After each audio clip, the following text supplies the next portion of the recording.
La cabeza cortada de Alí Pachá se balanceaba en la punta de una pica, sus ojos vacíos mirando hacia el cielo mientras la sangre goteaba sobre la cubierta de madera.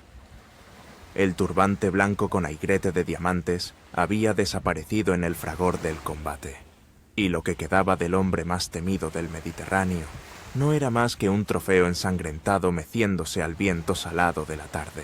Era el 7 de octubre de 1571, un domingo que había amanecido tranquilo, pero que ahora se desvanecía entre el humo de la pólvora y los gemidos de los heridos. El Golfo de Lepanto se había convertido en un cementerio flotante, donde flotaban los restos de 200 galeras destrozadas.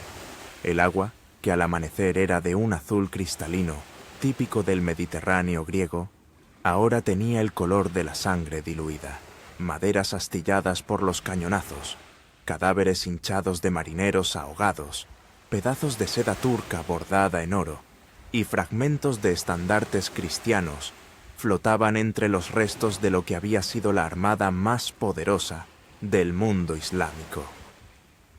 El aire apestaba a pólvora quemada, carne chamuscada y muerte. El gran almirante del Imperio Otomano, el veterano de docenas de batallas navales que había aterrorizado el Mediterráneo durante más de 20 años, había muerto de un arcabuzazo en la frente mientras intentaba abordar la galera española, la Real. Su muerte había desatado el pánico entre los turcos, que hasta ese momento creían estar venciendo la batalla más importante del siglo. El rugido de «Alá es grande», que había dominado la mañana, se había convertido en gemidos de agonía y súplicas desesperadas en árabe, turco y berberisco. Lo más impresionante no era solo la magnitud de la carnicería, aunque era terrible de contemplar, sino lo que representaba simbólicamente. Junto a la cabeza de Alí Pachá, clavado en otra pica como trofeo de guerra, ondeaba el estandarte sagrado del califato. Era una reliquia bordada en oro que había sido bendecida en la Meca y que jamás en toda la historia del Imperio Otomano había caído en manos enemigas. Los genízaros habían jurado por sus barbas y por el nombre del profeta morir antes que permitir esa humillación. Y efectivamente, muchos habían muerto tratando de recuperarlo, luchando con una fiereza que impresionó incluso a veteranos españoles acostumbrados a la guerra. A pocos metros de distancia, tirado sobre la cubierta ensangrentada de la galera Marquesa, un joven soldado español de 24 años llamado Miguel de Cervantes se desangraba lentamente con 3 balazos en el cuerpo. Su mano izquierda colgaba destrozada, atravesada por un arcabuzazo turco, pero sus ojos brillaban de emoción y orgullo mientras contemplaba el triunfo cristiano. No tenía manera de saber que esa herida lo convertiría en el famoso Manco de Lepanto, y que décadas después, sentado en una posada castellana, escribiría las aventuras de un hidalgo loco llamado Don Quijote. Pero aquí viene el dato que cambia todo. Esa cabeza ensangrentada no era solo la de un comandante enemigo más. Era el símbolo tangible del fin de una era que había durado más de 100 años. El Imperio Otomano había dominado los mares como si fueran su patio trasero personal, extendiendo su poder desde las costas de Argelia hasta las islas griegas.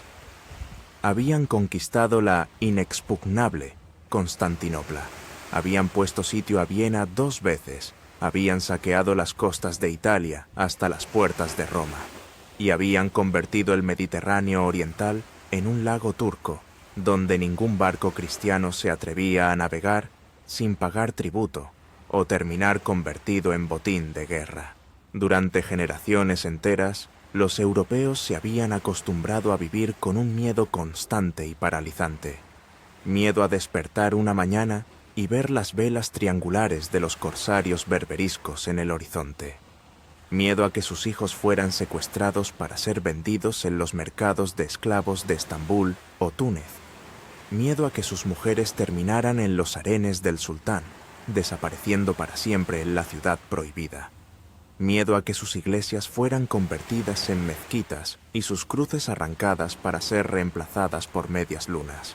Ese miedo había estado tan presente en la vida cotidiana europea que se había convertido en parte de las oraciones nocturnas.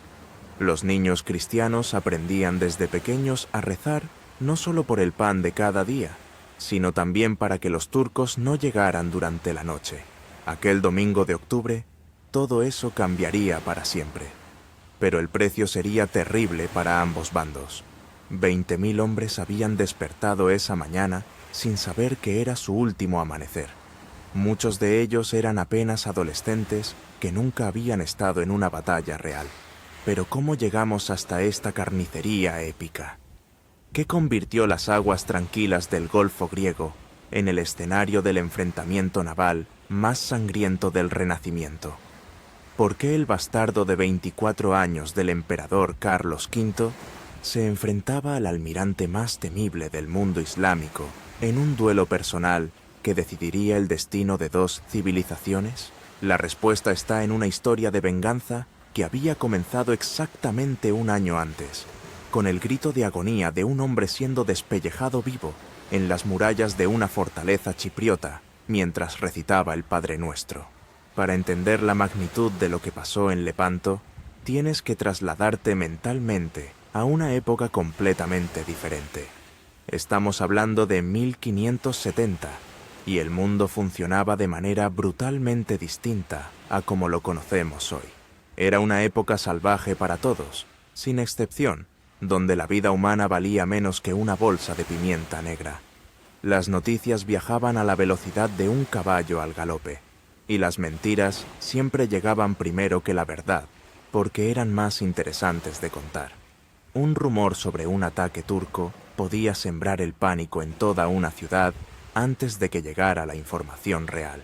Imagínate vivir en un mundo sin antibióticos, donde una simple herida infectada te mataba lentamente entre dolores atroces, sin comunicaciones instantáneas, donde enviar un mensaje desde Madrid a Venecia podía tomar 3 semanas si había buen tiempo, y hasta 2 meses si había tormentas o guerra en el camino. Sin mapas precisos más allá de las costas más conocidas, donde navegar hacia el Mediterráneo oriental era como intentar llegar a Marte con los ojos vendados y usando solamente las estrellas como guía. Las galeras eran auténticos ataúdes flotantes, donde 300 hombres vivían apretados como sardinas, conviviendo con ratas del tamaño de gatos pequeños, enfermedades sin nombre que mataban en días, y el terror constante de morir ahogado durante una tormenta. El aire dentro de estos barcos era irrespirable, una mezcla tóxica de sudor rancio que llevaba semanas sin lavarse, madera húmeda que se pudría lentamente, orines fermentados que se acumulaban en las bodegas, y el hedor dulzón de los hombres que habían enfermado de disentería. Las condiciones para hacer las necesidades básicas eran humillantes y peligrosas. Los marineros defeaban colgándose literalmente sobre la borda del barco, sostenidos únicamente por una soga atada a la cintura, mientras las olas intentaban arrancarlos de sus manos entumecidas por el frío y la sal. Muchos preferían aguantarse durante días enteros antes que arriesgar la vida cada vez que sus intestinos les pedían alivio. No era raro que hombres cayeran al mar durante estas maniobras, desapareciendo para siempre en las aguas oscuras, sin que nadie pudiera hacer nada por salvarlos. El agua potable se pudría en las bodegas después de unas pocas semanas de navegación, desarrollando un sabor que los veteranos describían como mezcla de vinagre y calcetín sucio. Los gusanos se apoderaban de la comida seca, convirtiendo el bizcocho duro en una masa arrastrante que había que comer en la oscuridad para no ver lo que uno se llevaba a la boca. El escorbuto pudría las encías hasta que los dientes se caían solos, y los hombres escupían sangre cada vez que intentaban masticar algo sólido. Las enfermedades se extendían por las galeras como incendios. Los marineros se enfermaban de males que no tenían nombre conocido, con fiebres tan altas que los hacían delirar durante días, hasta que morían gritando nombres de madres, esposas e hijos que nunca volverían a ver. La medicina naval consistía básicamente en amputar lo que se infectaba y rezar por lo que no se podía cortar. Pero también era una época de aventureros completamente locos, Hombres que habían decidido que preferían morir de manera espectacular en el mar antes que vivir pobres y aburridos en sus pueblos natales, donde matar por oro no era considerado un crimen, sino un negocio perfectamente respetable para muchos, donde la diferencia entre explorador, comerciante y pirata era tan delgada que a menudo dependía simplemente de con quién estuvieras hablando en ese momento y qué bandera llevara tu barco. En esa sociedad de extremos, el honor personal valía más que la vida, pero el oro valía más que el honor. Nacer pobre significaba morir pobre, a menos que fueras lo suficientemente valiente, inteligente o completamente loco para apostar tu vida navegando hacia territorios desconocidos, donde podías hacerte rico o desaparecer para siempre. En ese mundo brutal y fascinante, los turcos se habían convertido en la pesadilla viviente de toda Europa cristiana. No eran simplemente otro enemigo político o militar con el que se podía negociar. Eran percibidos como la encarnación misma de todos los miedos cristianos. Paganos fanáticos que quemaban iglesias por diversión, convertían las catedrales más sagradas en mezquitas, secuestraban niños cristianos para criarlos como soldados fanáticos, llamados genízaros, y llevaban a las mujeres cristianas a harenes, donde desaparecían para siempre en un mundo de seda y esclavitud. Para entender la importancia de lo que pasó en Lepanto, tienes que comprender que por primera vez en décadas, enemigos mortales como España y Venecia, que llevaban siglos peleándose por el control del comercio mediterráneo, unirían sus fuerzas militares y sus tesoros contra un peligro que consideraban mayor que cualquier rivalidad entre cristianos. Porque lo que se venía encima desde el oriente no era una simple guerra de conquista territorial o control de rutas comerciales. Los planes del sultán Selim eran claros y aterradores. Quería borrar completamente del mapa toda resistencia cristiana en el Mediterráneo y convertir Europa en una provincia más del Imperio Otomano. Y tenía el poder militar, la experiencia en combate, los recursos económicos y la determinación religiosa para hacerlo realidad. En las cortes europeas corrían rumores cada vez más específicos y terribles sobre los preparativos del sultán. Se decía que había ordenado a sus ingenieros fundir cañones tan enormes que podrían destruir las murallas de cualquier ciudad europea de un solo disparo, que estaba construyendo una flota tan gigantesca que podría transportar 100.000 soldados hasta las mismísimas costas de Italia sin problemas logísticos, que había enviado espías disfrazados de comerciantes a Roma para estudiar detalladamente cómo tomar la ciudad del Papa y convertir San Pedro en la mezquita más grande del mundo. Estos rumores no eran fantasías nacidas del miedo, eran realidades confirmadas por espías y diplomáticos que mantenían despiertos por las noches a reyes, papas y comerciantes desde Madrid hasta Viena. El terror estaba justificado y la respuesta cristiana estaba a punto de ser épica. La historia que te voy a contar ahora es sobre un hombre que nunca debería haber existido oficialmente. Don Juan de Austria había nacido como un problema político y un escándalo social, y se había convertido en la solución militar más brillante de Europa. Su origen era el tipo de secreto que podía destruir dinastías. Era hijo ilegítimo del emperador Carlos V, el hombre más poderoso del mundo cristiano, fruto de una aventura amorosa apasionada con una cantante alemana de voz angelical llamada Bárbara Blomberg. Su nacimiento en 1545 había sido un escándalo que la corte española había intentado ocultar durante años, como si no reconocer oficialmente su existencia pudiera hacer que el problema desapareciera por arte de magia. El niño había crecido sin saber quién era su verdadero padre, criado por una familia campesina en un pueblito perdido de España, como si fuera un bastardo cualquiera. Durante los primeros años de su vida, nada en su existencia humilde sugería que llevara sangre imperial en las venas. Jugaba con niños campesinos, ayudaba en las labores del campo y aprendió a montar a caballo en animales de granja que estaban muy lejos de los corceles árabes que después cabalgaría en las batallas.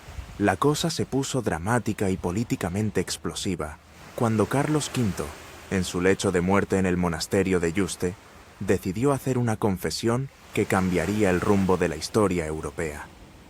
Con la voz quebrada por la enfermedad y el peso de los secretos, confesó la existencia de este hijo secreto que oficialmente no debía existir.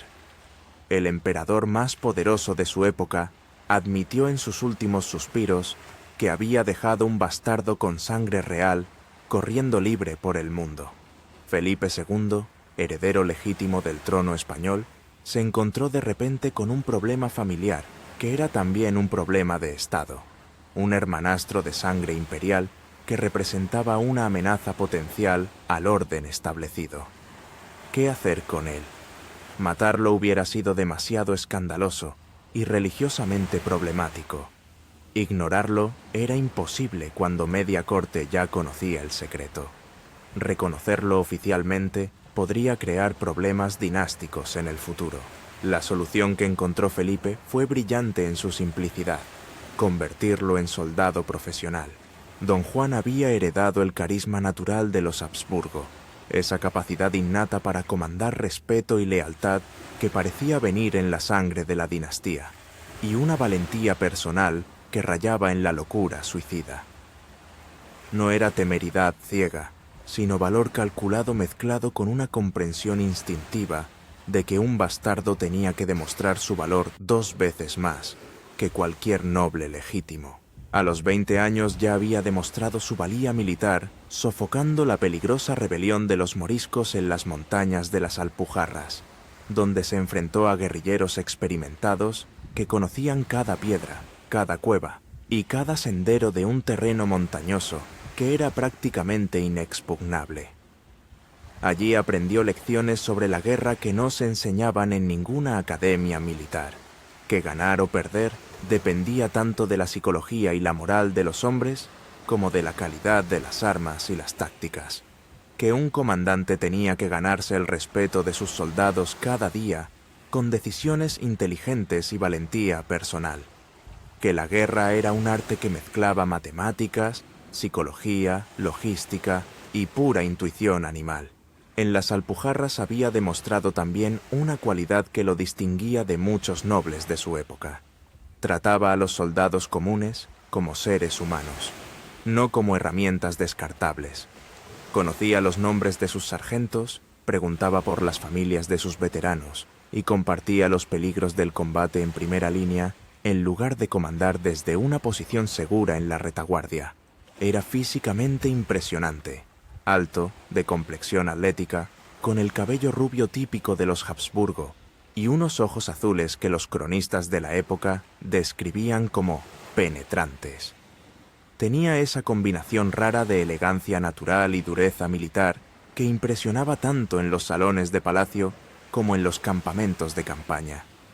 Las mujeres de la corte suspiraban cuando pasaba, y los soldados veteranos que habían servido bajo docenas de comandantes incompetentes lo seguían con una lealtad que iba más allá de la obligación militar. Era profundamente religioso, pero no con la religiosidad fanática que caracterizaba a muchos de sus contemporáneos. Su fe era personal y práctica.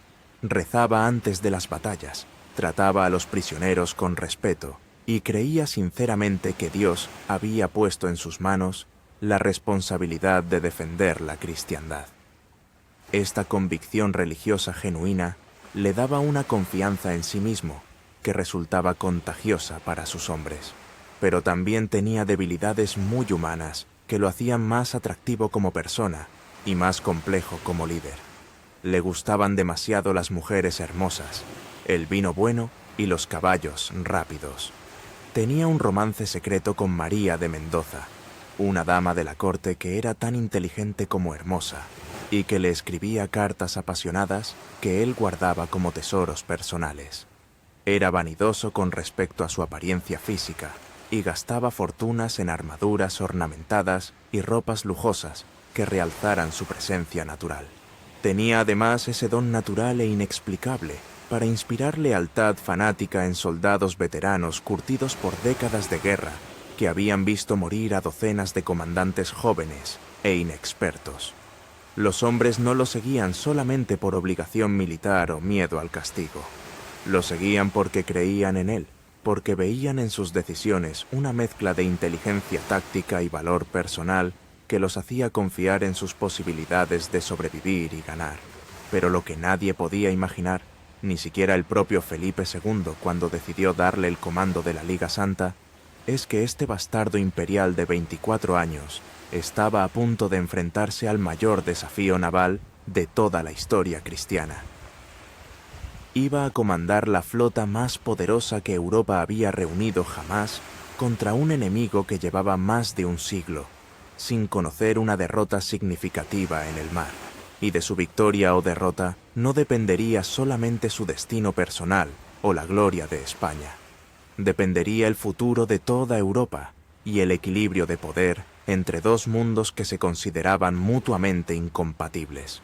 Ahora viene el momento que convirtió lo que podría haber sido una disputa territorial más en una guerra santa que movilizó a toda la cristiandad. Y todo comenzó con la traición más cobarde y brutal del siglo XVI. Marco Antonio Bragadino era el comandante veneciano de Famagusta, la última fortaleza cristiana que quedaba en pie en la isla de Chipre. Era un hombre de mediana edad, veterano de múltiples campañas, padre de familia y representante de una tradición militar veneciana que se remontaba a las cruzadas. Durante 11 meses brutales había resistido el asedio de más de 100.000 soldados turcos comandados por Mustafa Pachá, defendiendo su fortaleza con apenas 3.000 hombres desesperados, pero decididos. La resistencia había sido épica y desesperante a la vez. Los defensores habían comido cuero hervido cuando se terminó la carne fresca. Habían bebido agua de lluvia mezclada con vino cuando se agotó el agua potable. Y habían fundido los ornamentos de las iglesias para hacer balas de cañón cuando se acabó el metal. Las mujeres y los niños, refugiados en la fortaleza, habían cargado pólvora y cuidado heridos bajo el fuego constante de la artillería turca. Los soldados luchaban con heridas infectadas que hubieran puesto a cualquier hombre normal en cama durante semanas. Pero cuando la situación se volvió completamente insostenible, las murallas estaban destruidas, la comida completamente agotada y los hombres demasiado débiles para sostener las armas, Bragadino había hecho lo que cualquier comandante honorable habría hecho en esa situación. Negoció una rendición que salvara las vidas de los civiles y permitiera a sus soldados marchar con honor. Las negociaciones habían durado días. Los turcos, impresionados por la tenacidad de la defensa, habían accedido a términos que eran considerados generosos según las costumbres militares de la época. Mustafa Pachá había dado palabra formal, jurando por el Corán y por la barba del profeta, de que todos los defensores podrían marchar libremente con sus armas personales y sus banderas desplegadas, como correspondía a guerreros valientes que habían luchado con honor. Era el tipo de acuerdo que se respetaba incluso en las guerras más brutales, porque violarlo significaba destruir la posibilidad de futuras rendiciones y convertir cada asedio en una carnicería hasta el último hombre. Lo que pasó después del 17 de agosto de 1571 fue una pesadilla que despertaría a toda la cristiandad europea del letargo en que se había sumido ante el avance otomano. Bragadino se había presentado en el campamento turco para formalizar la rendición, vestido con su mejor uniforme de gala y acompañado por sus oficiales principales. Llevaba la espada ceremonial, las insignias de su rango y toda la dignidad que un comandante veneciano podía reunir en la derrota. Estaba completamente confiado en la palabra dada por Mustafa Pachá, porque violar un acuerdo de rendición era considerado una deshonra que ningún comandante respetable cometería jamás. Mustafa lo recibió inicialmente con sonrisas protocolarias y las promesas de rigor. Le ofreció dulces turcos y café, y conversaron sobre los aspectos técnicos de la evacuación como dos profesionales militares que habían terminado una campaña difícil. Todo parecía desarrollarse según lo acordado. De repente, sin previo aviso, todo cambió de manera dramática y violenta. Mustafa había dado una señal discreta, y los genízaros que habían permanecido en posición de honor se convirtieron instantáneamente en carceleros. Arrestaron a Bragadino y sus oficiales en el acto, alegando violaciones inexistentes del acuerdo de rendición. A los oficiales menores los decapitaron inmediatamente, sin ceremonia, como si fueran criminales comunes en lugar de prisioneros de guerra. Pero para Bragadino tenían preparado algo especial, algo que transformaría su muerte en el símbolo de la crueldad otomana que movilizaría a toda Europa.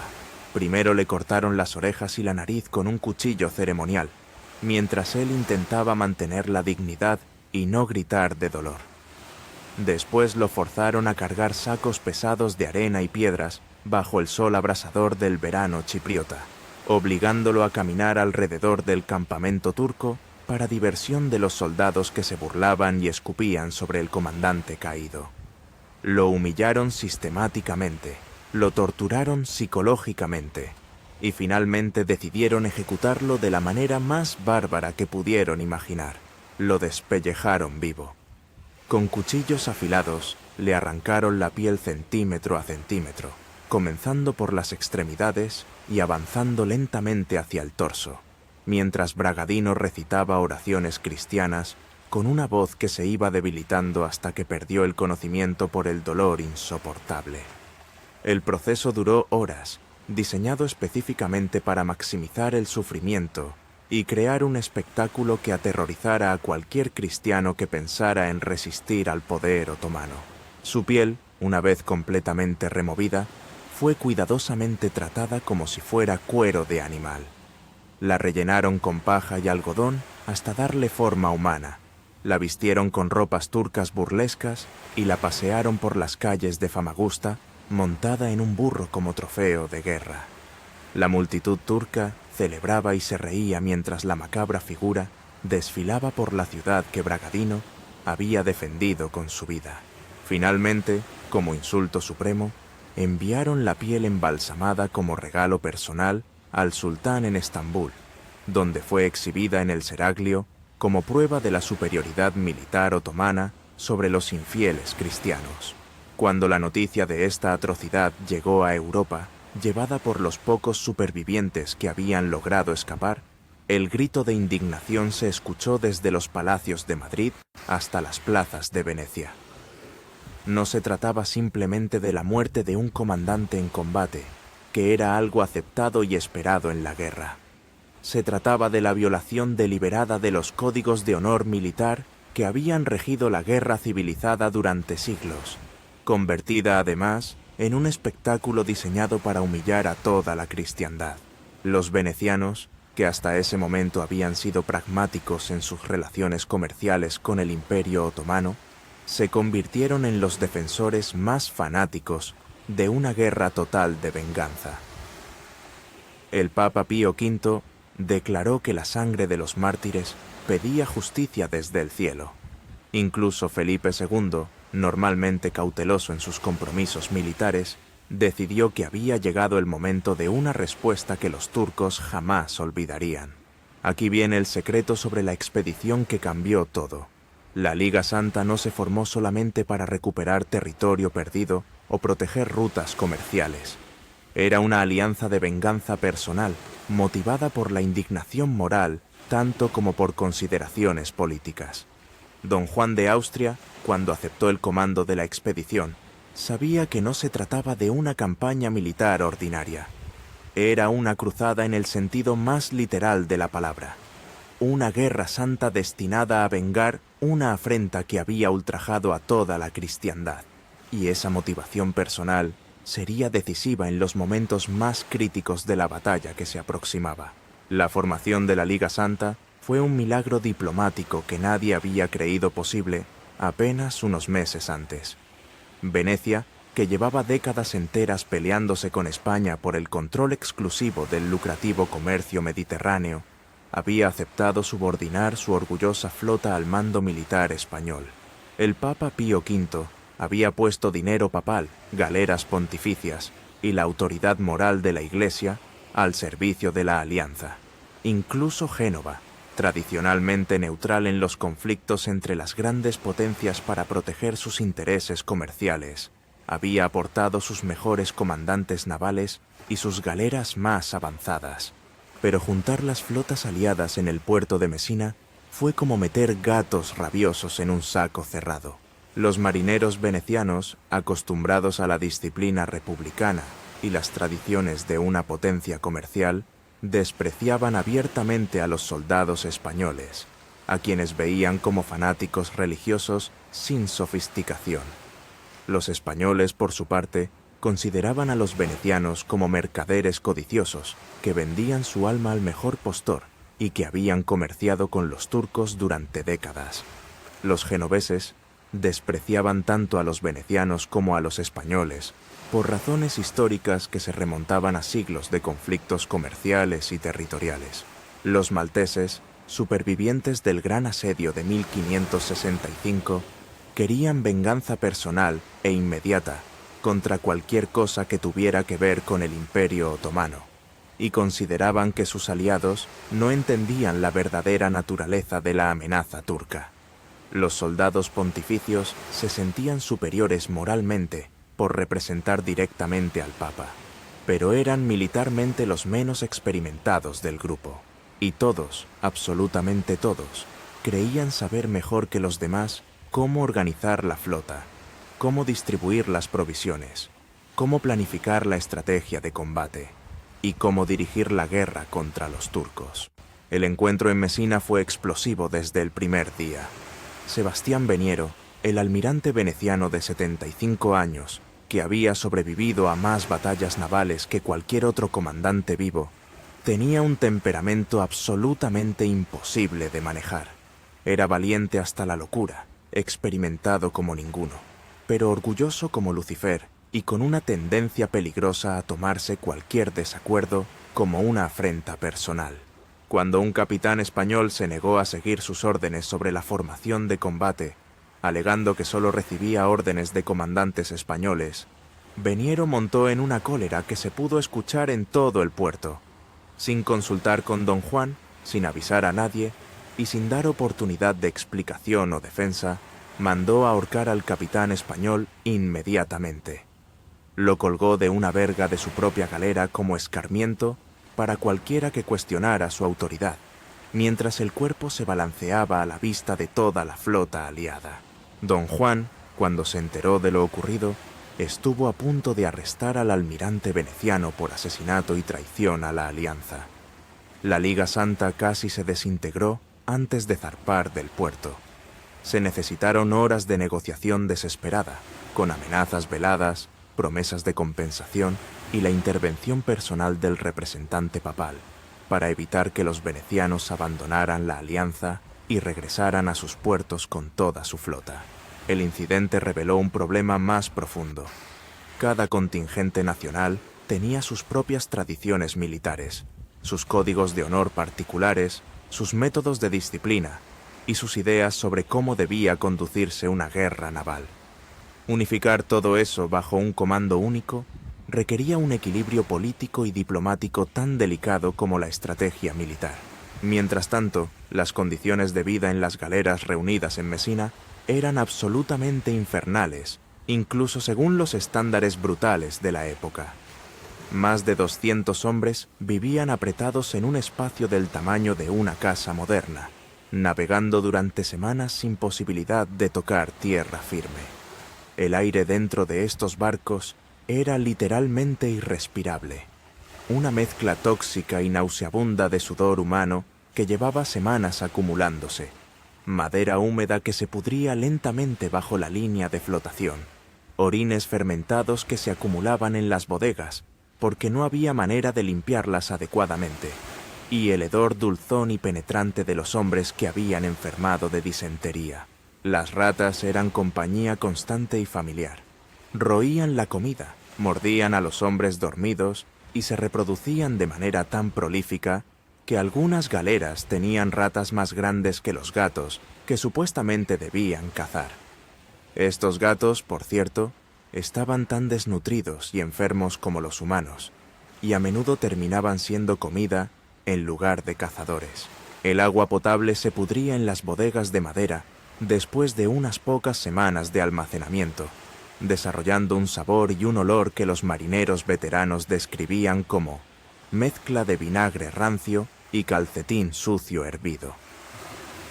Los gusanos se apoderaban de la comida seca con una eficiencia impresionante, convirtiendo el bizcocho duro, que ya de por sí era casi incomible, en una masa arrastrante que había que comer en la oscuridad total para no ver exactamente qué tipo de criaturas uno se estaba llevando a la boca. El escorbuto era endémico y progresivo. Pudría las encías hasta el punto de que los dientes se caían solos sin dolor, dejando a hombres de 30 años con bocas de ancianos desdentados. Los marineros afectados escupían sangre cada vez que intentaban masticar algo sólido, y muchos subsistían durante semanas con papillas líquidas que otros compañeros les preparaban. Las enfermedades se extendían por las galeras como incendios descontrolados.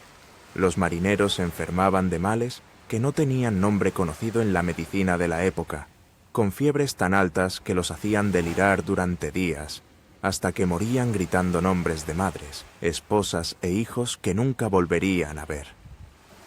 La medicina naval consistía básicamente en amputar rápidamente lo que se infectaba de manera obvia y rezar intensamente por lo que no se podía cortar sin matar al paciente.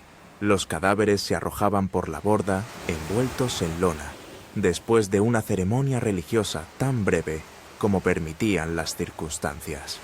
No había tiempo ni espacio para duelos elaborados, y ver compañeros desaparecer en el mar se había convertido en parte de la rutina diaria.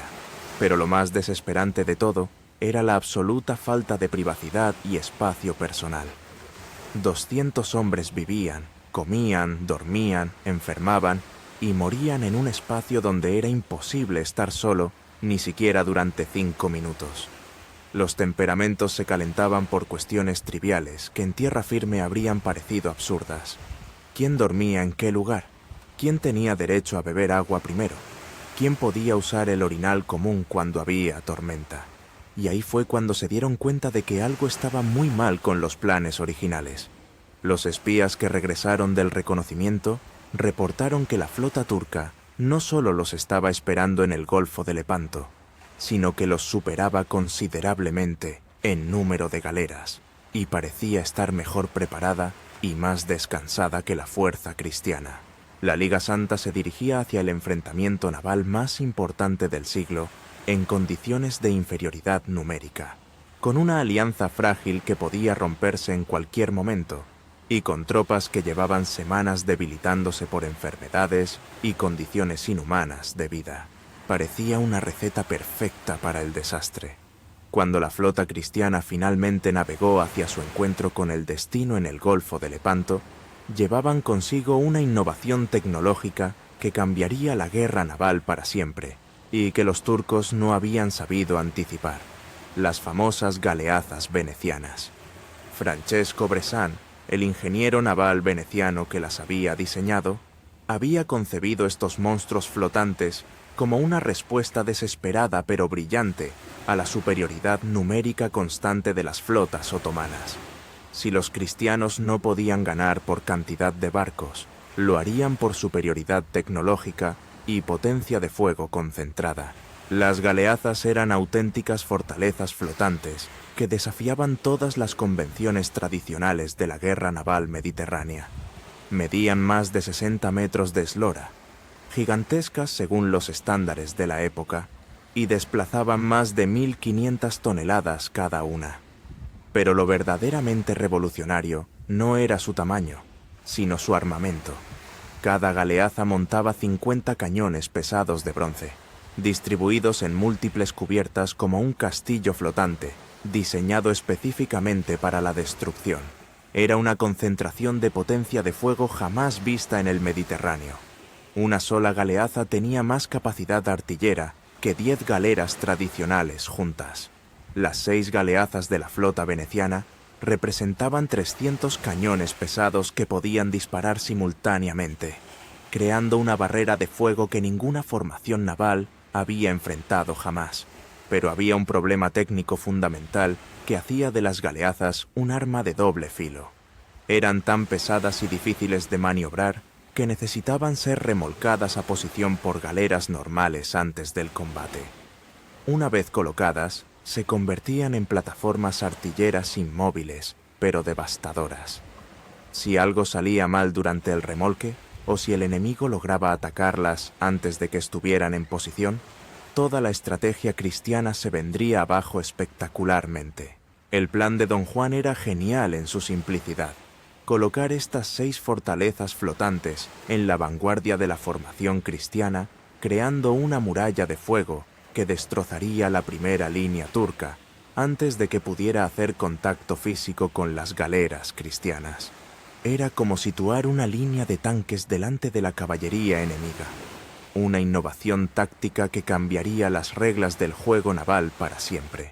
Mientras navegaban hacia el Golfo de Lepanto, Don Juan tomó una decisión que escandalizó profundamente a muchos de sus oficiales conservadores y que reveló su comprensión instintiva de la psicología militar.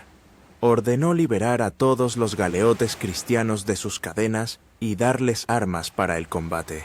Era una apuesta extraordinariamente arriesgada. Miles de remeros que habían sido esclavizados por los turcos, durante años de repente se convertían en soldados armados sedientos de venganza. Muchos de estos hombres habían perdido familias enteras en ataques corsarios, habían visto a sus esposas e hijas llevadas a harenes, habían sobrevivido a años de látigo y cadenas bajo comandantes turcos brutales. ¿Qué pasaría si se amotinaban contra sus nuevos comandantes cristianos? ¿Qué pasaría si aprovechaban las armas para ajustar cuentas personales con carceleros españoles y venecianos que también los habían tratado duramente? ¿Qué pasaría si en el fragor del combate no pudieran distinguir entre turcos enemigos y cristianos aliados? Pero Don Juan entendía algo que muchos comandantes de su época no comprendían. El odio personal puede ser el mejor combustible para el valor militar. Esos galeotes liberados no lucharían simplemente por la gloria de España o Venecia, sino por venganza personal contra un enemigo que había destruido sus vidas. Esa motivación personal los convertiría en guerreros más feroces que cualquier soldado profesional. Entre los miles de voluntarios que se habían alistado en la campaña, había un joven soldado español enfermizo, pero decidido, llamado Miguel de Cervantes Saavedra. Era un idealista de 24 años que había llegado a Italia buscando aventura y gloria militar, pero que llevaba días postrado en su camarote de la galera marquesa, con una fiebre alta que lo hacía temblar de manera incontrolable. Sus compañeros de armas, veteranos curtidos por años de campañas, le sugirieron insistentemente que se quedara abajo durante el combate que se avecinaba. Un soldado enfermo era más un estorbo que una ayuda en el fragor de la batalla naval, donde cada hombre tenía que poder moverse rápidamente y manejar armas pesadas con precisión. La respuesta de Cervantes fue clara y reveló el carácter que lo convertiría en el escritor más famoso de España. Moriré por mi rey y por mi fe, como corresponde a un soldado español. Prefiero estar presente en el mayor triunfo de la historia cristiana que estar sano y ausente cuando se escriba la gloria. No tenía manera de saber que esa decisión lo convertiría en el Manco de Lepanto, y que décadas después, escribiendo en una posada pobre de La Mancha, esa experiencia influiría en cada página de Don Quijote.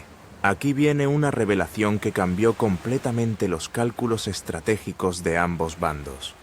Mientras los cristianos se preparaban meticulosamente para el combate más importante de sus vidas, el espía francés infiltrado en la flota turca había informado detalladamente a Alí Pachá sobre la posición exacta, el número de barcos y hasta el plan general de batalla cristiano.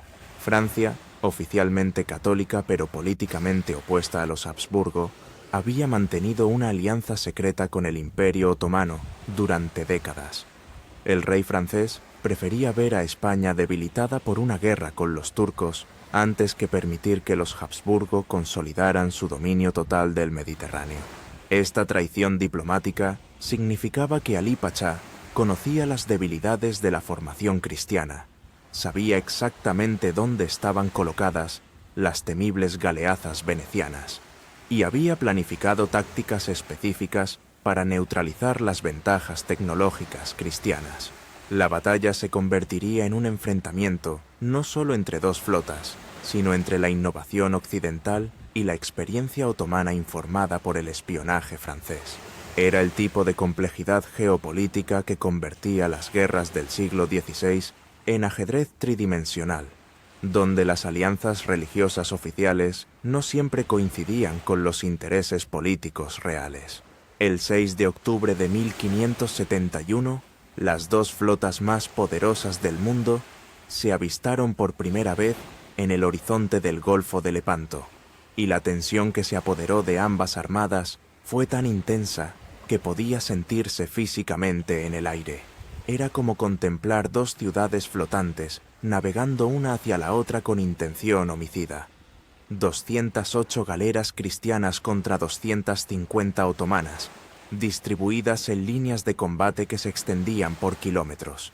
Desde las montañas que rodeaban el golfo, los pastores griegos que tuvieron la fortuna o desgracia de presenciar el espectáculo describieron después que parecía como si dos monstruos marinos gigantescos se acercaran para un combate a muerte que teñiría de rojo todo el golfo.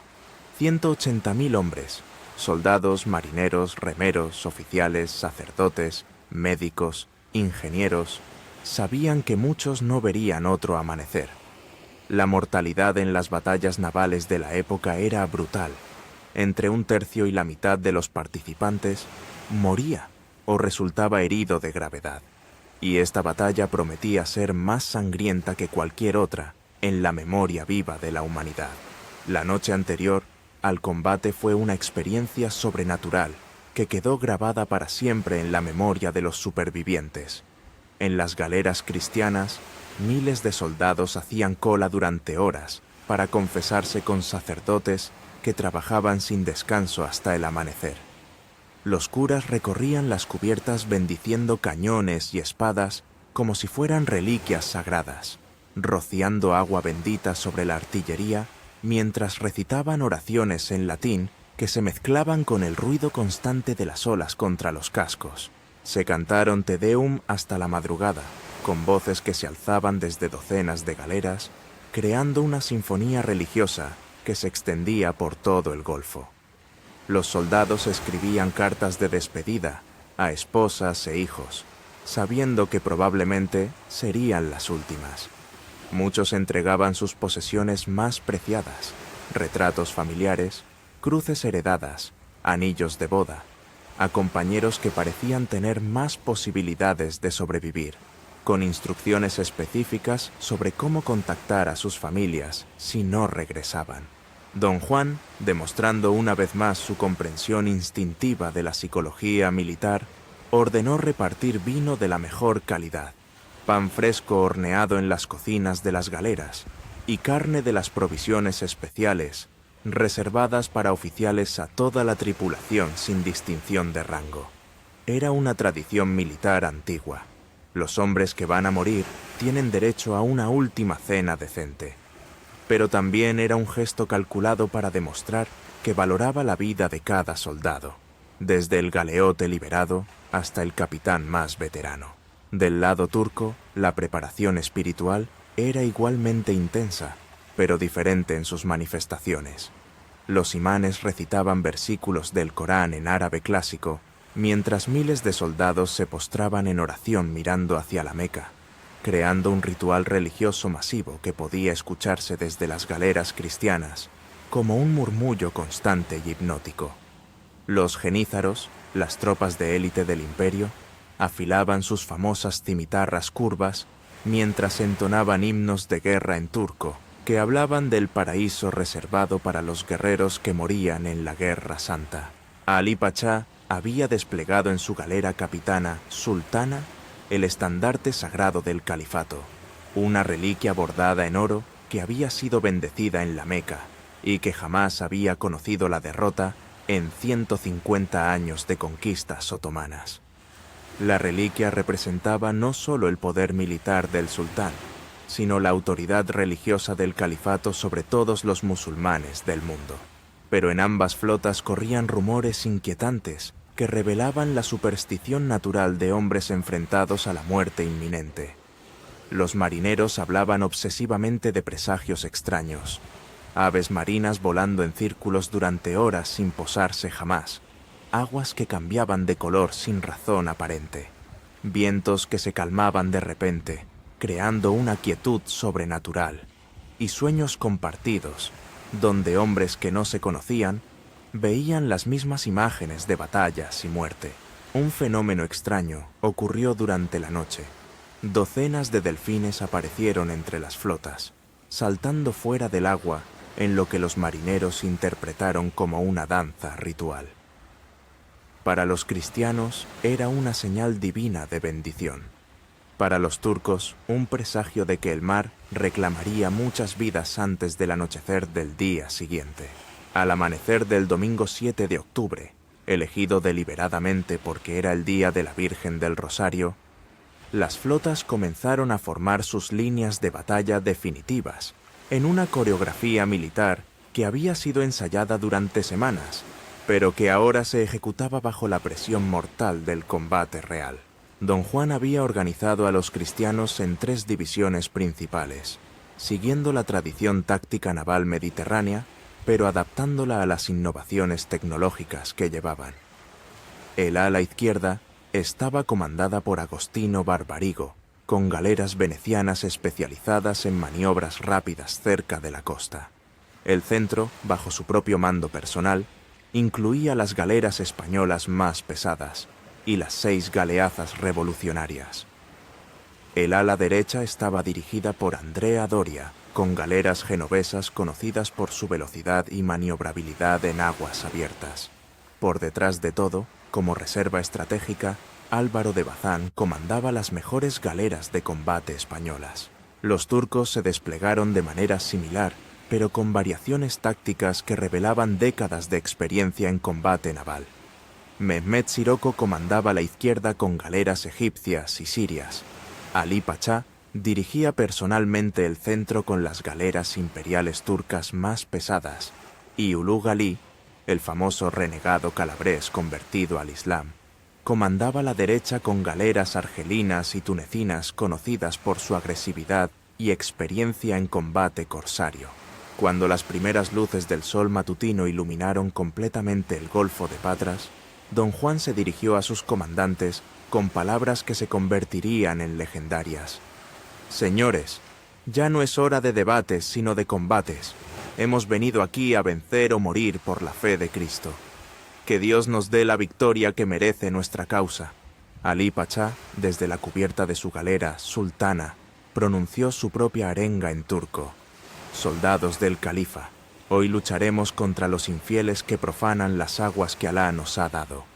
La victoria será nuestra porque el profeta está con nosotros».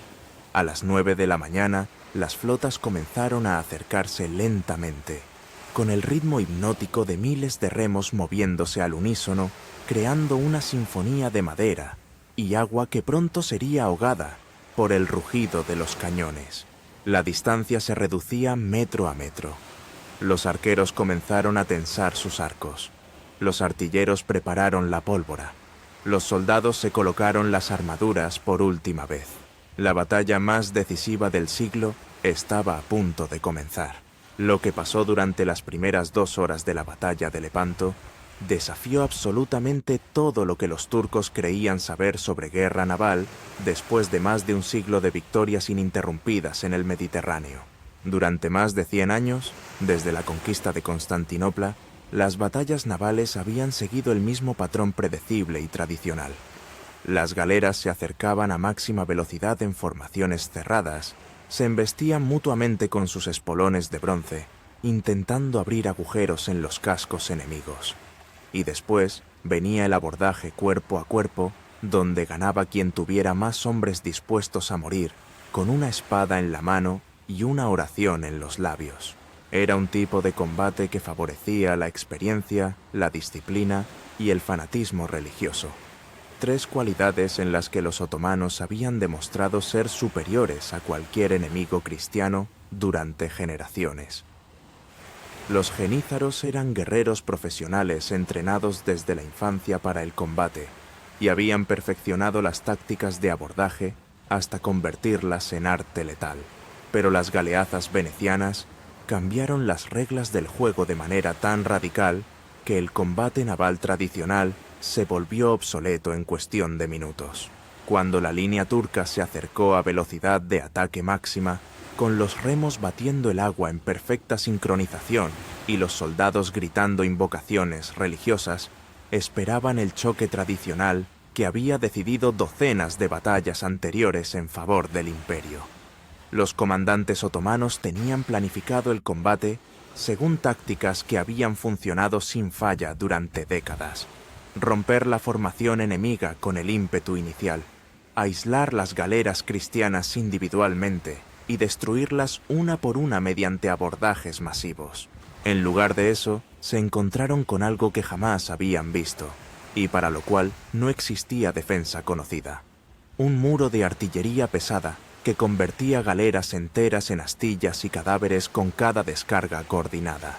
Las 6 galeazas, colocadas en posición avanzada delante de la formación cristiana como fortalezas flotantes, abrieron fuego con 300 cañones pesados de bronce simultáneamente. El rugido fue tan ensordecedor que se escuchó claramente en las montañas del otro lado del golfo, donde pastores griegos cayeron al suelo, creyendo que era un terremoto. El retumbar de los cañones rebotó entre las colinas circundantes, creando ecos múltiples que amplificaron el sonido hasta convertirlo en algo sobrenatural. El humo de la pólvora era tan denso que durante varios minutos nadie, ni cristianos ni turcos, pudo ver absolutamente nada de lo que estaba ocurriendo. El aire se llenó de una niebla acre que hacía llorar los ojos y dificultaba la respiración, mezclada con el olor dulzón de la madera astillada y el hedor metálico de la sangre. Cuando el aire finalmente se despejó lo suficiente para evaluar los resultados, el espectáculo que se reveló cambió para siempre la percepción otomana de su propia invencibilidad. La primera línea turca había desaparecido literalmente. Docenas de galeras estaban hundiéndose rápidamente o ardiendo fuera de control, con sus cascos destrozados por impactos de cañonas de 24 libras disparadas a quemarropa. Los supervivientes nadaban desesperadamente entre maderas flotantes, cadáveres mutilados y restos de lo que minutos antes habían sido barcos de guerra orgullosamente decorados. El agua alrededor de las galeazas se había teñido de rojo, no como metáfora poética, sino como realidad literal.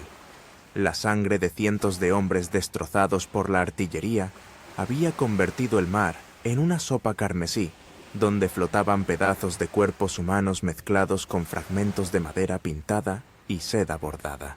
Era la primera vez en la historia mediterránea que la artillería naval había decidido una fase completa de batalla, antes del contacto físico entre las naves. Las galeazas habían demostrado que la superioridad tecnológica podía compensar la inferioridad numérica de manera tan dramática que parecía brujería. Alí Pachá, desde su galera capitana sultana, contemplaba el desastre con una mezcla de incredulidad y terror que nunca había experimentado en 30 años de guerra naval. Su formación de ataque cuidadosamente planificada se había convertido en caos total en menos de 5 minutos. Las galeras supervivientes intentaban reagruparse, pero el fuego artillero cristiano las diezmaba cada vez que trataban de formar línea coherente. Los comandantes turcos gritaban órdenes contradictorias. Los timoneles no sabían si avanzar o retroceder, y la disciplina otomana, famosa en todo el Mediterráneo, empezó a resquebrajarse ante un tipo de combate para el cual no habían sido entrenados. Desde la galera marquesa, Miguel de Cervantes contemplaba el espectáculo con fiebre alta, pero los ojos brillantes de emoción patriótica. Pese a los ruegos insistentes de sus compañeros, se había negado categóricamente a bajar a las bodegas donde estaba relativamente seguro. «Si he de morir», había declarado con voz temblorosa por la enfermedad, que sea viendo cómo España humilla al imperio más poderoso del mundo, que sea presenciando el triunfo más glorioso de la cristiandad. No tenía manera de saber que esas palabras, pronunciadas entre delirios de fiebre, lo convertirían en protagonista de la literatura española, cuando las recordara décadas después, al escribir sobre el valor y la gloria en Don Quijote. Por primera vez en más de un siglo, el poder naval otomano tambaleaba ante una innovación occidental que no habían sabido anticipar ni contrarrestar. La mística de invencibilidad turca, construida sobre generaciones de victorias, empezaba a agrietarse como cristal bajo presión. Pero Alí Pachá era un veterano curtido por docenas de batallas imposibles. Sabía que la artillería podía ganar las primeras fases del combate, pero que al final todo se decidiría en el abordaje cuerpo a cuerpo, donde la experiencia y el fanatismo de los genízaros aún podían inclinar la balanza. Ordenó a sus galeras supervivientes acelerar el ataque suicida, sacrificando más naves para llegar al contacto físico antes de que las galeazas los destrozaran completamente. La segunda fase de la batalla estaba a punto de comenzar. El duelo personal entre los dos almirantes más famosos del Mediterráneo. Lo que siguió fue el combate naval individual más brutal, épico y decisivo de toda la historia mediterránea.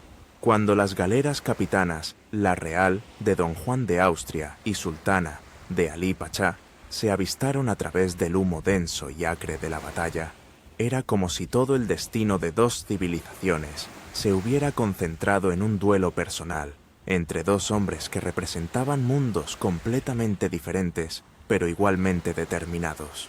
La Real era una obra maestra de la ingeniería naval española. 59 metros de eslora, de pura magnificencia militar, decorada ostentosamente en oro y rojo escarlata, con relieves religiosos tallados en cada superficie disponible, que representaban santos guerreros, vírgenes protectoras y escenas de la pasión de Cristo. Don Juan había ordenado quitar el espolón tradicional para montar artillería pesada adicional en la proa, convirtiendo la galera en una plataforma de fuego diseñada específicamente para la guerra total. El casco había sido reforzado con maderas especiales traídas de América, y las cubiertas estaban blindadas con planchas de acero que podían resistir impactos directos de artillería ligera. La bandera que ondeaba en el mástil mayor llevaba el escudo de los Habsburgo, combinado con la cruz de Malta, simbolizando la alianza entre el poder imperial y la autoridad religiosa. Sultana era igualmente impresionante, pero de manera completamente diferente. Verde esmeralda con incrustaciones de medialuna dorada, llevaba ondeando orgullosamente el estandarte sagrado del califato que jamás había sido capturado en batalla. Era una galera diseñada según tradiciones otomanas que combinaban funcionalidad militar con magnificencia oriental, decorada con caligrafía árabe que citaba versículos del Corán sobre la Guerra Santa y la victoria de los fieles. Alí Pachá había jurado solemnemente por la barba del profeta que ese estandarte sagrado nunca caería en manos cristianas mientras él viviera. Era más que una bandera militar, era el símbolo de la autoridad religiosa otomana sobre todo el mundo islámico, y su captura sería interpretada como una señal divina de que Alá había abandonado al imperio. Las dos galeras se acercaron en línea recta, como dos caballeros medievales cargando uno contra el otro en una justa mortal, disparando todo el armamento disponible sin preocuparse por conservar munición. Los cañonazos intercambiados volaban astillas de madera que se clavaban como puñales en brazos y piernas de soldados que intentaban protegerse detrás de escudos improvisados. El humo de la pólvora quemada era tan denso que a veces los timoneles perdían completamente de vista al enemigo y tenían que navegar por instinto y experiencia. Las balas de cañón que impactaban contra los cascos reforzados creaban explosiones de astillas que actuaban como metralla natural, hiriendo y matando a hombres que estaban a metros de distancia del punto de impacto directo. Los gritos de los heridos se mezclaban con las órdenes gritadas en español y turco, creando una sinfonía de guerra que podía escucharse por encima del rugido constante de la artillería. Cuando finalmente las dos galeras chocaron, el impacto fue tan brutal que hombres de ambas cubiertas cayeron al agua por la fuerza del golpe. Los cascos se soldaron temporalmente entre sí por la violencia del contacto, crujiendo y gimiendo bajo la presión, mientras las olas intentaban separarlos. Entonces comenzó el abordaje que decidiría no solo la batalla, sino el destino del Mediterráneo. Miles de soldados saltaron de una galera a la otra, luchando con espadas toledanas, cimitarras curvas, hachas de guerra, puñales y a veces simplemente con las manos desnudas cuando se quedaban sin armas. La cubierta se convirtió en un infierno de combate cuerpo a cuerpo, donde el que resbalaba en la sangre de un compañero moría atravesado inmediatamente por 3 espadas enemigas. No había cuartel ni piedad. Los soldados españoles luchaban con la desesperación de hombres que sabían que la derrota significaba esclavitud de por vida en las galeras turcas. Los genízaros otomanos luchaban con el fanatismo de guerreros que creían que la muerte en combate garantizaba la entrada inmediata al paraíso prometido por el profeta. Don Juan combatía en primera línea con espada y puñal, protegido por su guardia personal de veteranos castellanos que habían jurado morir antes que permitir que su comandante fuera capturado. Era fácil distinguirlo en el caos del combate por su armadura dorada ornamentada y su capa carmesí con la cruz blanca de Malta, que ondeaba como un desafío personal a todo el poder otomano. Los genízaros turcos se lanzaban contra él como lobos hambrientos, considerando que matar al bastardo del emperador sería el mayor honor que un guerrero musulmán podía conseguir. Pero los veteranos españoles que lo rodeaban formaban un muro viviente de acero toledano, luchando con una fiereza que impresionó incluso a enemigos acostumbrados al combate más brutal. En el extremo opuesto de la cubierta ensangrentada, Alí Pachá dirigía personalmente la resistencia turca con una cimitarra que goteaba sangre enemiga y gritando órdenes en turco y árabe que se mezclaban con invocaciones religiosas. Llevaba puesta su túnica de seda verde, bordada en oro, que había sido tejida especialmente para esta batalla, y un turbante blanco con aigrete de diamantes que centelleaba bajo el sol mediterráneo. Era un guerrero de la vieja escuela otomana, valiente hasta la locura, experimentado en docenas de batallas y absolutamente convencido de que Alá le había dado la misión personal de destruir para siempre el poder cristiano en el Mediterráneo oriental. La lucha duró más de 1 hora, sin que ninguno de los dos bandos pudiera proclamarse vencedor definitivo. Por momentos parecía que los turcos iban a expulsar a los abordadores cristianos. Por momentos parecía que los españoles iban a capturar completamente la galera enemiga. Era un empate sangriento entre dos fuerzas militares que habían llegado al límite de su resistencia física y emocional. Entonces ocurrió lo que cambió el curso de la historia. Un arcabucero español veterano llamado Juan de Cardona logró acercarse lo suficiente a Alí Pachá para disparar a quemarropa. La bala de plomo atravesó limpiamente la frente del gran almirante otomano, y el hombre que había aterrorizado el Mediterráneo durante décadas cayó muerto instantáneamente sobre la cubierta que había defendido con su vida. La muerte de Alí Pachá fue como un rayo que atravesó toda la batalla. Los soldados turcos que lo habían visto caer comenzaron a gritar lamentaciones en árabe, mientras los cristianos rugían de triunfo. Pero lo que realmente desmoralizó a los otomanos fue lo que pasó después. Los españoles, siguiendo una tradición militar que se remontaba a las guerras de la Reconquista, cortaron la cabeza del gran almirante y la clavaron en una pica para que todos pudieran verla. Cuando esa cabeza ensangrentada fue izada por encima de la confusión del combate, visible desde galeras a cientos de metros de distancia, el rugido de «Alá es grande», que había dominado la mañana, se convirtió en un lamento de derrota que se extendió por toda la flota otomana como un contagio de desesperación. Los genízaros, que habían luchado con fiereza sobrehumana, de repente se dieron cuenta de que su comandante supremo había muerto, que el estandarte sagrado del califato estaba en peligro, y que la victoria que había parecido segura se estaba convirtiendo en catástrofe. Pero la batalla de Lepanto aún no había terminado. En el flanco derecho, un drama completamente diferente. Estaba Epetei del Lotza, punto de poner en peligro toda la victoria cristiana. Mientras en el centro de la batalla, Don Juan celebraba la muerte de Alí Pachá y la captura del estandarte sagrado del califato, en el flanco derecho de la formación cristiana se estaba desarrollando un drama que amenazaba con convertir la victoria en catástrofe total. Ulugh Alí, conocido por los cristianos como Okiali y por Cervantes como Uchali, era el comandante más astuto, experimentado y peligroso de toda la flota turca. Nacido como Giovanni Dionigi Galeni en una aldea pobre de Calabria, había sido capturado por corsarios berberiscos siendo adolescente.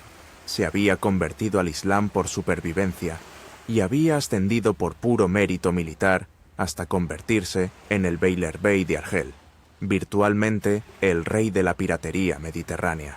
Era el único comandante otomano que había previsto exactamente lo que ocurriría cuando las galeazas venecianas entraran en acción. Mientras Alí Pachá y Mehmed Sirocco atacaban frontalmente contra la innovación artillera cristiana, él había mantenido sus galeras argelinas y tunecinas en una posición más cautelosa, esperando el momento perfecto para explotar cualquier error táctico de los comandantes cristianos. Ese momento llegó cuando Andrea Doria, el comandante genovés del ala derecha cristiana, cometió un error que pudo haber sido fatal para toda la Liga Santa. Doria, intentando evitar que las galeras de Ulugh Alí empujaran su formación contra la costa rocosa, donde sus barcos quedarían atrapados sin espacio de maniobra, había ordenado a sus galeras abrir la formación hacia mar abierto. Era una maniobra defensiva lógica, según los manuales navales tradicionales, pero que creó una brecha peligrosa en la línea cristiana. Ulugh Alí, con la experiencia de alguien que había sobrevivido a 30 años de guerra corsaria en el Mediterráneo, vio la oportunidad inmediatamente y se metió por esa brecha como un cuchillo caliente en mantequilla. Sus galeras, comandadas por corsarios que conocían cada truco sucio del combate naval, se infiltraron en la retaguardia cristiana, llevándose por delante a varias galeras genovesas que no pudieron reaccionar a tiempo ante la maniobra. La situación se volvió verdaderamente crítica cuando Ulugh Alí logró algo que parecía imposible: capturar la galera capitana de la Orden de Malta. Los caballeros de Malta, supervivientes heroicos del gran asedio de 1565, donde habían resistido durante meses el ataque de toda la potencia militar otomana, se encontraron luchando por sus vidas en las cubiertas de su propio buque. Era una ironía cruel. Los hombres que habían convertido Malta en la tumba de 30.000 soldados turcos ahora estaban a punto de morir lejos de su isla fortaleza, en aguas griegas. El prior de Malta, herido en una pierna y sangrando profusamente, siguió luchando con una espada en cada mano mientras sus caballeros caían uno por uno alrededor de él. Estos hombres habían hecho votos religiosos de celibato, pobreza y guerra perpetua contra el Islam. Morir en combate contra los turcos no era para ellos una tragedia, sino el cumplimiento de su destino espiritual. Pero la captura de la galera maltesa tenía implicaciones que iban mucho más allá del simbolismo religioso. Si Ulugh Alí lograba consolidar su posición en la retaguardia cristiana, podía atacar a las galeras de Don Juan por la espalda, mientras éstas aún estaban embarcadas en el combate frontal. La victoria que parecía asegurada después de la muerte de Alí Pachá podría convertirse en una derrota aún más catastrófica que la que hubieran sufrido con una batalla convencional. Era el momento más peligroso de toda la jornada. En el centro, los cristianos celebraban. En el flanco derecho, estaban a punto de perder toda la guerra. En ese momento crítico, cuando el destino de Europa pendía literalmente de un hilo, entró en acción Álvaro de Bazán, marqués de Santa Cruz, comandando la Reserva Estratégica Española. Santa Cruz era el maestro táctico naval más brillante de su época, un hombre que había estudiado todas las batallas navales de la historia clásica y había desarrollado teorías innovadoras sobre el uso de reservas móviles en combate marítimo. Era también el único comandante español que nunca había perdido una batalla en el mar, un récord que incluía victorias contra corsarios berberiscos, piratas franceses y rebeldes holandeses. Evaluó la situación crítica en segundos y tomó la decisión más arriesgada de toda su brillante carrera militar: dividir su reserva estratégica y atacar a Ulú Jalí desde dos direcciones diferentes, sacrificando la cohesión de su propia formación para salvar el flanco derecho cristiano antes de que fuera demasiado tarde. Era una maniobra que violaba todos los principios ortodoxos de la guerra naval, que consideraban que la reserva debía mantenerse unida para explotar el éxito o remediar el fracaso, pero nunca debía dividirse porque eso la debilitaba fatalmente. Pero Santa Cruz comprendió que seguir las reglas significaría ver cómo Ulú Jalí destruía la victoria cristiana desde dentro. Sus galeras se lanzaron contra las naves argelinas como una manada de lobos coordinados, atacando a ovejas dispersas. El combate fue tan feroz que varias galeras terminaron literalmente soldadas entre sí por las hachas de abordaje y los garfios de guerra que se habían clavado tan profundamente en los cascos enemigos que era imposible separarlos. Los corsarios berberiscos, acostumbrados a atacar a mercaderes indefensos o galeras aisladas, se encontraron luchando contra veteranos españoles que tenían décadas de experiencia en el combate más brutal. Era una diferencia de calidad militar que se notó inmediatamente. Los corsarios luchaban por botín y supervivencia. Los españoles luchaban por honor y venganza religiosa. Ulú Jalí, al verse rodeado y superado, demostró por qué había sobrevivido 30 años en el oficio más peligroso del Mediterráneo. Tomó la única decisión que podía salvarlo. Abandonó la galera maltesa capturada, sacrificó la mitad de su flota para salvar la otra mitad y huyó hacia mar abierto con apenas 40 galeras, de las más de 100 que había comandado al amanecer. Era el único comandante turco que sobreviviría a Lepanto, pero regresaría a Estambul con menos de la mitad de las fuerzas que le habían confiado. Su huida marcó el colapso definitivo de la resistencia otomana organizada. La intervención brillante de Santa Cruz había salvado la victoria cristiana en el momento más crítico de toda la batalla. Sin su decisión rápida e inteligente, la muerte de Alí Pachá hubiera sido irrelevante, porque Ulú Jalí habría destruido la flota cristiana desde la retaguardia. El Mediterráneo oriental estaba a punto de cambiar de dueño para siempre. Cuando finalmente cayó la tarde sobre el Golfo de Lepanto, el paisaje que se extendía ante los ojos de los supervivientes era algo que ningún ser humano olvidaría jamás, sin importar cuántos años viviera después de esa jornada. 130 galeras turcas habían sido capturadas por la flota cristiana. 80 más estaban hundiéndose lentamente o ardiendo fuera de control, convirtiendo el Golfo en un cementerio de maderas humeantes y restos humanos. Solo 40 galeras otomanas habían logrado escapar con Ulú Jalí hacia mar abierto, llevando consigo las noticias de la catástrofe más grande en la historia militar del imperio. Era la destrucción naval más completa jamás registrada en el Mediterráneo. Una flota que había dominado estos mares durante más de un siglo había sido virtualmente aniquilada en una sola tarde, pero el precio había sido terrible para ambos bandos. 15.000 soldados otomanos habían muerto luchando en las cubiertas de sus galeras o ahogándose en las aguas del Golfo cuando sus barcos se hundieron. 7.500 cristianos nunca volverían a ver sus hogares en España, Venecia, Génova o Malta. El Golfo de Lepanto se había teñido literalmente de rojo, no por los reflejos del atardecer mediterráneo, sino por la sangre de más de 20.000 hombres que habían muerto en el combate naval más sangriento de la historia. El agua salada estaba tan saturada de sangre humana que los peces huían hacia aguas más profundas. y los supervivientes que nadaban entre los restos describieron después el sabor metálico que sentían cada vez que tragaban agua accidentalmente. Pero la escena más emotiva de toda la jornada fue la liberación masiva de los galeotes cristianos. 12.000 hombres que habían vivido años enteros encadenados a los remos de galeras turcas, reducidos a una existencia que era apenas superior a la muerte, de repente se encontraron libres, llorando de alegría y abrazándose mutuamente, mientras sus cadenas de hierro caían al agua con ruido metálico. Muchos de estos hombres habían perdido completamente la esperanza de volver a ver a sus familias. Algunos llevaban tanto tiempo cautivos que habían olvidado sus nombres verdaderos y respondían solo a los apodos turcos que les habían dado sus carceleros. Todos tenían cicatrices del látigo en la espalda y marcas permanentes de los grilletes que les habían deformado los tobillos, hasta el punto de que caminarían cojeando el resto de sus vidas.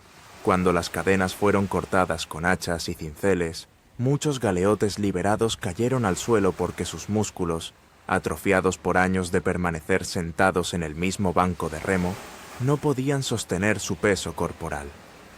Tuvieron que ser ayudados a ponerse en pie por soldados cristianos, que lloraban al ver en qué condición habían mantenido a sus correligionarios, los turcos.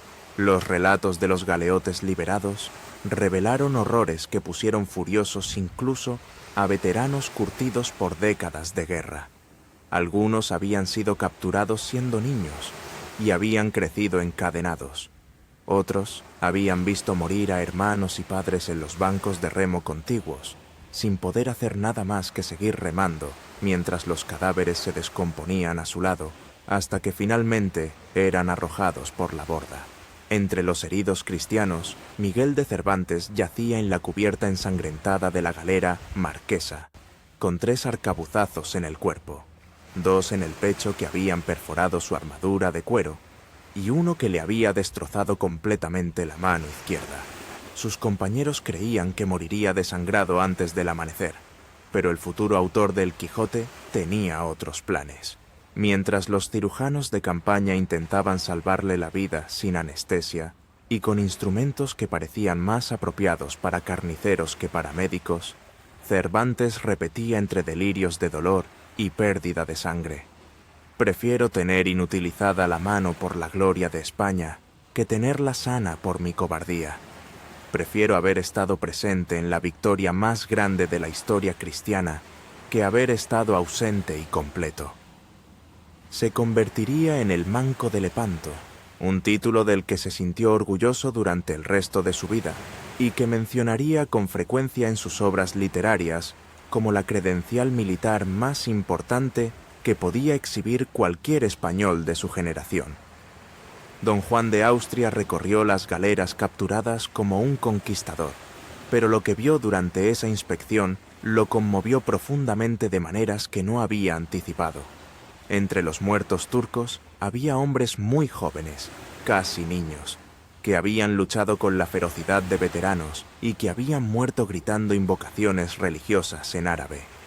Entre los prisioneros otomanos, muchos lloraban abiertamente por comandantes que habían respetado y seguido durante años, demostrando que incluso en el enemigo había honor militar y lealtad personal. La guerra, incluso cuando se gana de manera tan completa, deja siempre un sabor amargo en la boca de cualquier hombre que tenga conciencia. En las galeras capturadas se encontraron tesoros que revelaban la riqueza del Imperio Otomano. Seda bordada en oro traída de Damasco, especias de la India que valían fortunas en Europa, joyas persas, manuscritos árabes iluminados y armas ceremoniales con incrustaciones de piedras preciosas que habían pertenecido a sultanes y visires. Pero también se encontraron cosas que humanizaron al enemigo derrotado. Cartas personales de soldados turcos a sus esposas, retratos en miniatura de niños pequeños, amuletos religiosos y copias del Corán con anotaciones manuscritas en los márgenes que revelaban la religiosidad genuina de hombres que habían muerto defendiendo lo que creían sagrado. En ese momento de triunfo y tragedia mezclados, mientras el sol se ponía sobre un golfo convertido en cementerio flotante, El estandarte sagrado del califato ondeaba desde el mástil de la Real como trofeo supremo de la victoria cristiana. Era una reliquia que había acompañado a los ejércitos otomanos durante 100 años de conquistas ininterrumpidas. Su captura significaba más que una victoria militar. Era una señal simbólica de que el destino había cambiado de bando en el conflicto secular entre el Islam y la cristiandad. Pero entre los restos flotantes de la galera sultana, algunos marineros cristianos encontraron algo que los hizo reflexionar sobre el precio de la gloria: el retrato de la esposa de Alí Pachá y cartas de sus hijos que preguntaban cuándo regresaría su padre de la guerra. Incluso los enemigos más temibles tenían familias que los esperaban en casa. La vida de don Juan de Austria cambió para siempre esa tarde de octubre, pero no de la manera heroica que podría esperarse de una victoria tan completa. En unas pocas horas había pasado de ser el bastardo incómodo y problemático de la familia imperial a convertirse en el salvador de toda la cristiandad europea. Su nombre se cantaba en todas las iglesias, su retrato se vendía en todas las ciudades, y todas las cortes europeas querían conocer al joven comandante de 24 años que había derrotado al imperio más poderoso del mundo. Las celebraciones duraron meses. En Madrid, Roma, Venecia y Génova se organizaron procesiones multitudinarias, donde miles de personas salían a las calles para agradecer a Dios por la victoria. Las campanas de todas las catedrales europeas repicaron durante días. Se compusieron himnos religiosos que aún se cantan 500 años después. Los artistas más famosos de la época compitieron por crear pinturas que inmortalizaran el triunfo de Lepanto. Pero la gloria de don Juan también se convirtió en el comienzo de su tragedia personal. Felipe II, su hermanastro y rey de España, empezó a ver en él algo mucho más peligroso que un bastardo, un rival político potencial, un héroe militar demasiado popular, demasiado carismático y demasiado querido por el pueblo. Podía convertirse en una amenaza para la estabilidad dinástica del reino. La paranoia real no era completamente injustificada. Por toda Europa corrían rumores de que don Juan tenía ambiciones que iban más allá de servir lealmente a la corona española. Se decía que nobles franceses le habían ofrecido apoyo para reclamar territorios propios, que príncipes alemanes veían en él un candidato ideal para el trono del Sacro Imperio, que incluso había sido sondeado secretamente sobre la posibilidad de liderar una rebelión en los Países Bajos. Felipe II, siempre cauteloso y desconfiado por naturaleza, decidió neutralizar la amenaza de la manera más sutil posible, enviando a don Juan a campañas cada vez más difíciles y menos gloriosas, lejos de España y de las posibilidades de conspiración política. Don Juan moriría solo 7 años después de Lepanto, a los 33 años de edad, en una campaña miserable y sin gloria en los Países Bajos. Enfermo de tifus, abandonado por la corte que había celebrado su victoria, murió en una tienda de campaña en territorio hostil, lejos de la gloria del Mediterráneo y del reconocimiento que había ganado con su sangre. Su epitafio podría haber sido escrito por Shakespeare: demasiado exitoso para vivir tranquilo, demasiado peligroso para ser ignorado, demasiado honorable para conspirar realmente. Miguel de Cervantes sobrevivió milagrosamente a sus heridas y regresó a España convertido en una leyenda viviente, pero su mano izquierda quedó completamente inútil para siempre. Durante el resto de su vida, cada movimiento de esa extremidad mutilada le recordaría el día más glorioso de la historia militar española. Años después, cuando escribía las aventuras de Don Quijote en una posada pobre de La Mancha, aún podía sentir el dolor fantasma de las heridas de Lepanto cada vez que llovía o cambiaba el tiempo. Ese dolor físico constante se transformó en algo más profundo, una reflexión permanente sobre el precio personal de la gloria militar y la diferencia entre los ideales heroicos y la realidad brutal de la guerra. En el Quijote hay ecos constantes de Lepanto. La obsesión del protagonista con la caballería andante refleja la nostalgia de Cervantes por una época en que las causas parecían más claras y los enemigos más definidos. Cuando Don Quijote lucha contra molinos de viento creyendo que son gigantes, tal vez Cervantes está recordando cómo se sentía enfrentarse a las galeras turcas que parecían monstruos invencibles hasta que fueron derrotadas.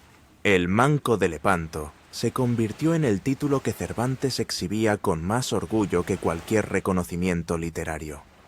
En una época en que la gloria militar era la máxima aspiración de cualquier hombre noble, haber participado en la batalla más importante del siglo le daba una credencial que ningún escritor de su generación podía igualar.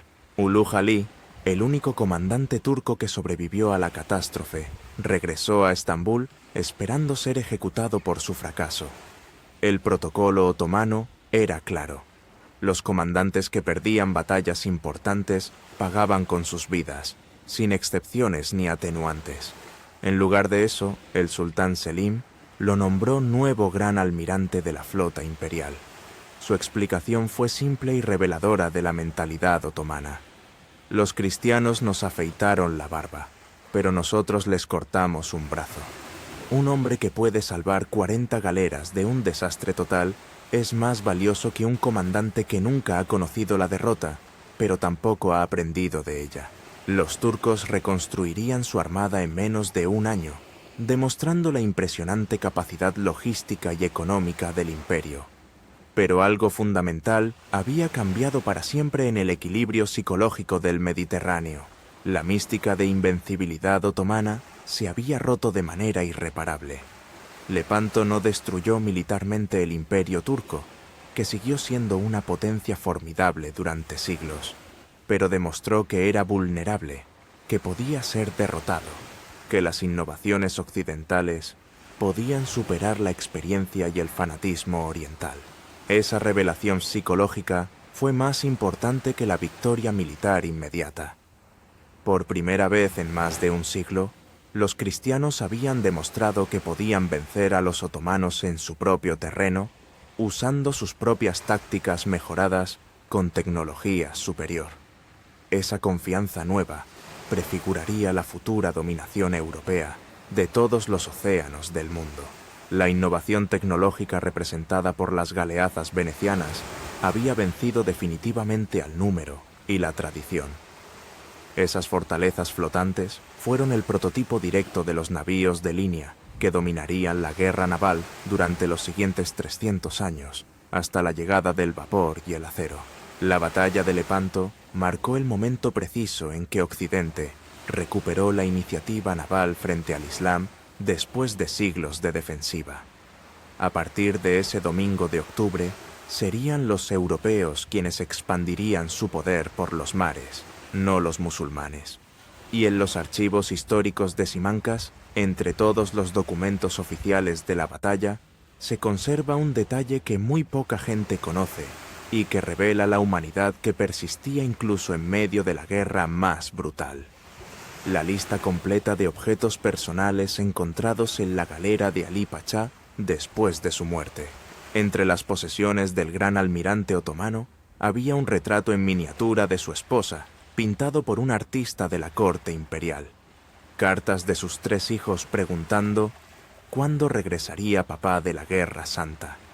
Un ejemplar personal del Corán, con anotaciones manuscritas en los márgenes que revelaban años de estudio religioso genuino. Una bolsita de arena de la Meca que había guardado como reliquia desde su peregrinación de juventud. Incluso en una guerra santa que movilizó a 2 civilizaciones enteras, incluso en el enfrentamiento más brutal del siglo, incluso entre enemigos que se consideraban mutuamente infieles, destinados al infierno, los combatientes seguían siendo hombres con familias, esperanzas, miedos y fe genuina en aquello por lo que luchaban.